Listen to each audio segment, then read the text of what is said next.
when you say, why has Harry ended up with such a kicking from the media, the idea that it's his own fault for refusing to dance to the media's tune, for writing his own books, for putting his own side of the story. And you say, well, he gives all these interviews.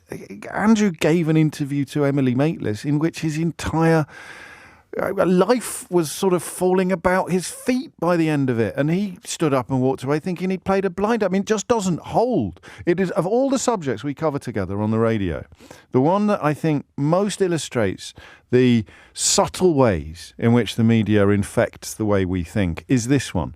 Because so many people who would ordinarily know much better and have quite a clear line on things are absolutely persuaded that Harry and Meghan are the wrong uns.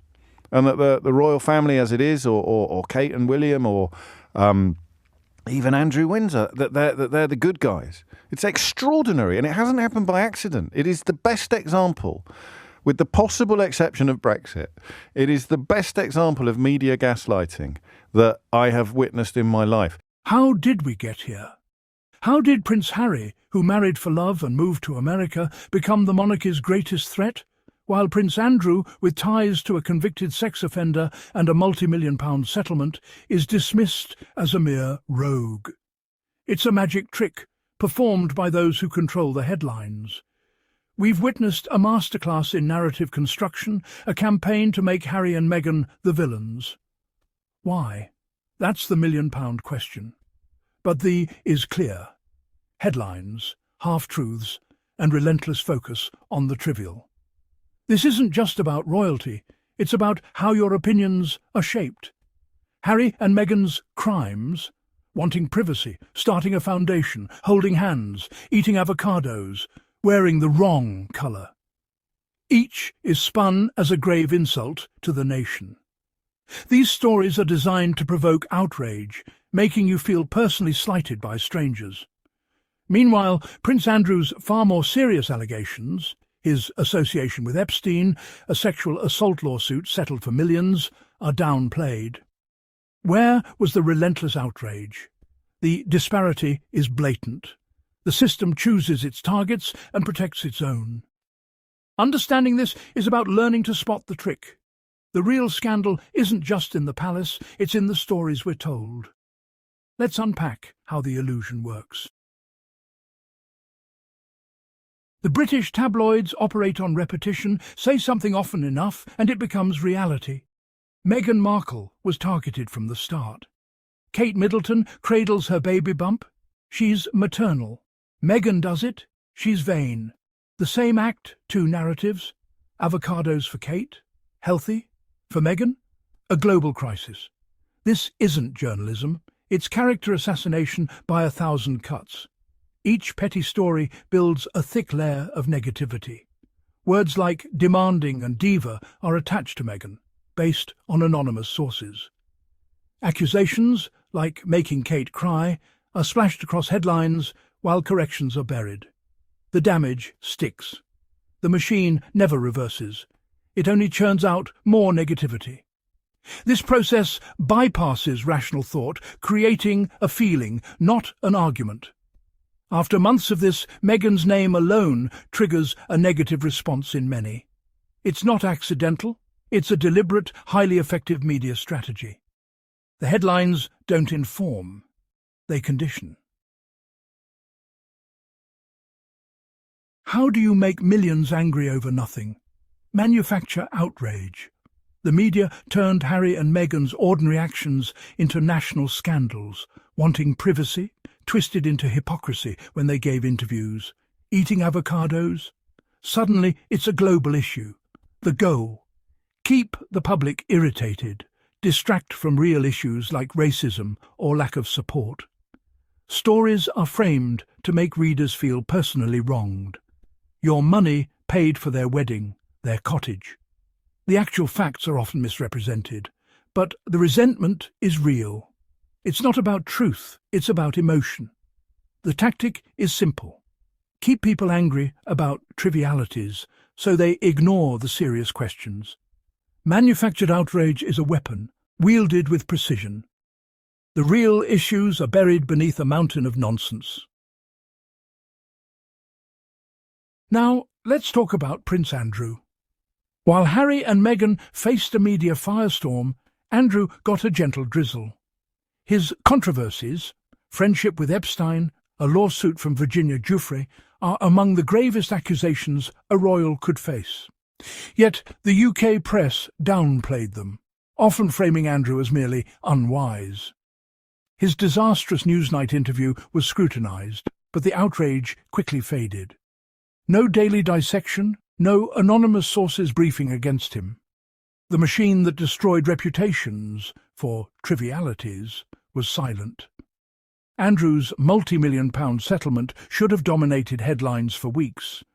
Instead, the news cycle moved on, back to Harry's book or Meghan's podcast. It's a classic case of look over here, not over there. The media's appetite for outrage is highly selective. The silence around Prince Andrew is a choice, a system protecting its own. Where were the front-page demands to strip his titles? The outrage was muted, brief, and never reached the fever pitch reserved for the Sussexes. The real scandal, links to sex trafficking, was managed delicately. Meanwhile, Harry and Meghan's every move was a 5-alarm fire. Financial scrutiny? The Sussexes repaid their cottage costs, yet Andrew's settlement source remains a mystery. The lack of fury is protection, allowing Andrew to remain within the royal fold. The message: some scandals are survivable if you have the right friends. The illusory truth effect. Repeat a claim often enough, and people believe it. That's how the campaign against Harry and Meghan worked. Not one big story, but 1,000 small negative ones. A source said became the most powerful phrase in tabloid journalism.